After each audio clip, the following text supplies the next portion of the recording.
What's that? That's a ninth chord. And I was strumming, I was kind of making up sort of a syncopated, funky strum. So let's see if we can get you into a ninth chord. This is something I learned pretty early on.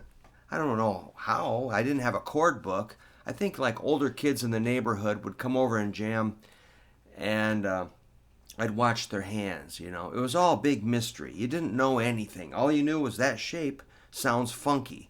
You didn't know that it's a root, third, dominant, seventh, ninth, and a fifth.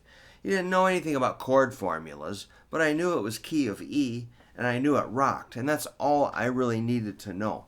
So I'm kind of on a kick about not overthinking and helping people maybe think my way, which is sound first. You know, maybe a shape, the sound, go for it. Later, come in and pick up that theory. All right, so if you want to try this chord, we're going to start with the middle finger on the 5th string, 7th fret. That's E, which we've covered a whole bunch around here. You know E, right? Okay. Just make sure I don't lose anybody. First dot, second dot, third dot, up the neck is 7th fret, 3, 5, 7, 5th string, middle finger on the tip. All right. E root. Just want to make sure. Okay, next let's add, we're just going to build it, root to the 3rd. That's going to be your pointer finger on the 4th string, 6th fret. That's a G sharp. So that's 2 notes, E and G sharp. It's a root and a 3rd.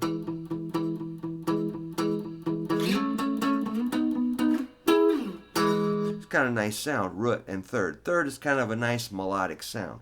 Now we're bringing in that old dominant 7th, which is a D.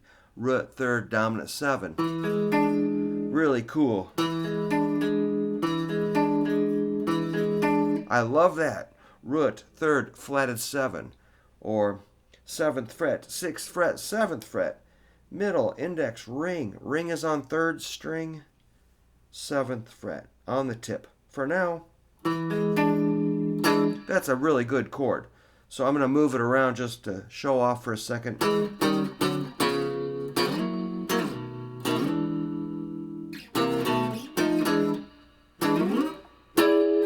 Yeah, you should learn that shape and move it around. So that's 7, 6, 7. Now we're going to have to kind of rebuild it a little bit.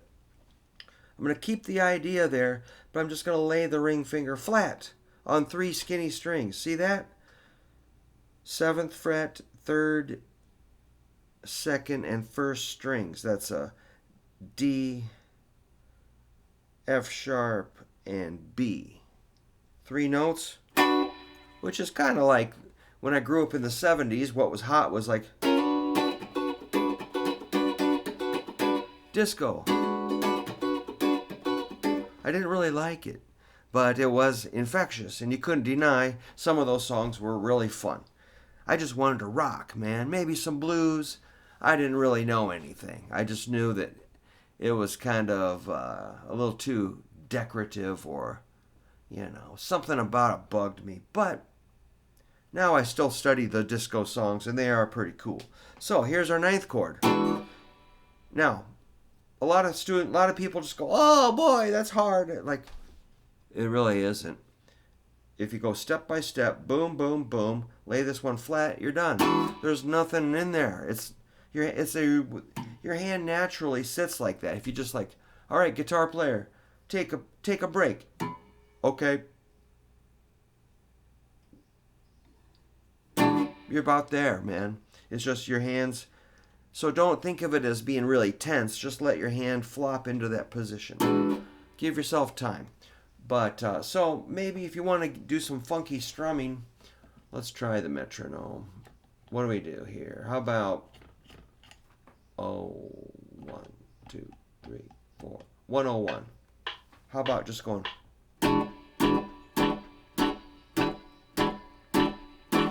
So I'm stopping by relaxing my fretting hand. The notes stop. So I'm doing quarter notes at 101, 3, 4.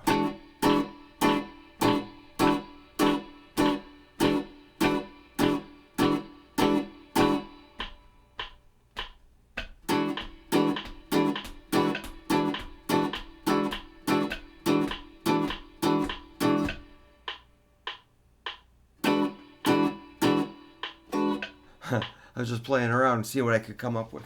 But stuff's going to happen when you start playing chords and using a metronome. You're going to start hearing possibilities.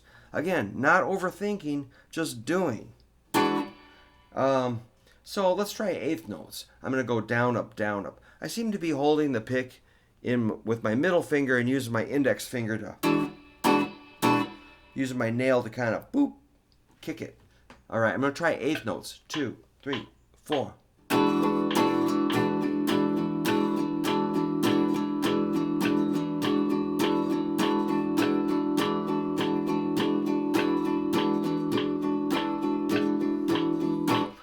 So I'm getting a pretty consistent, smooth sound. It's not like... We get that. I understand. But work through that. Get that garbage out of here by practicing. All right. Consistently. Not just once a week. All right. So, maybe contrast that with some dead notes.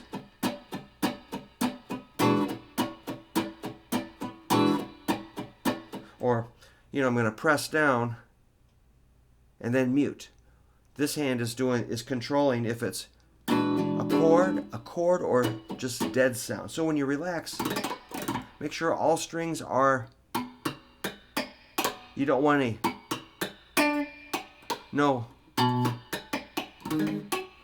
you don't want any notes. You just want all dead sounds. So I'm going to stay with 101 and go like 1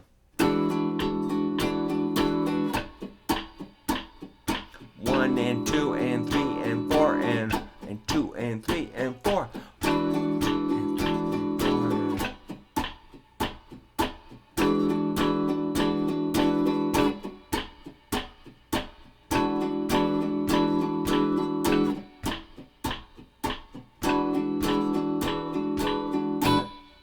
That's pretty cool.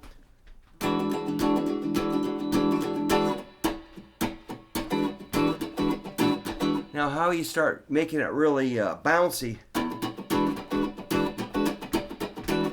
I get this when I want the chord. I press down.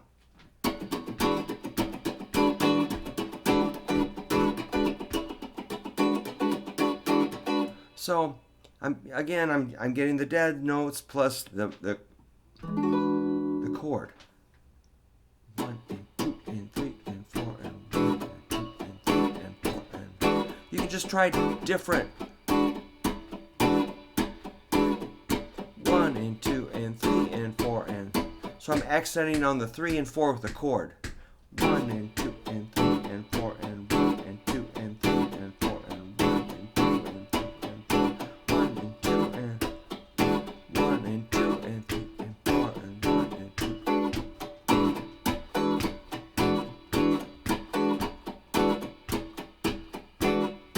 So I don't know if I have the words to explain all that rhythm other than, it's just constant eighth notes. And when you want the chord, you press down. When you want it to be muted, you just relax your hand. Somehow, you might start moving, do your own version of funk. But it's all about controlling the sound with your hands. And, pressing down when you want the note, muting when you want it. Just a percussive quality.